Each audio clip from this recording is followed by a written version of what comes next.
In this video, I'm going to teach you how to delete the Roblox FPS unlocker. It's a very quick and easy process, so make sure to follow along. After you use the Roblox FPS unlocker, it should look like this. It's an executable file that you open and you can play Roblox with your FPS unlocked. When you are done using it, all you have to do to uninstall it is exit it by right-clicking it on the system tray and selecting Exit.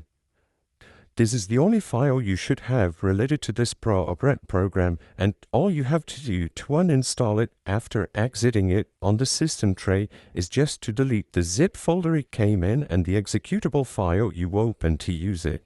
As you can see, if we go to the official download page on GitHub, the owner of this app explains to us that to uninstall the Roblox FPS unlocker, all you have to do is simply exit the program first and then delete at robloxfpsunlocker.exe.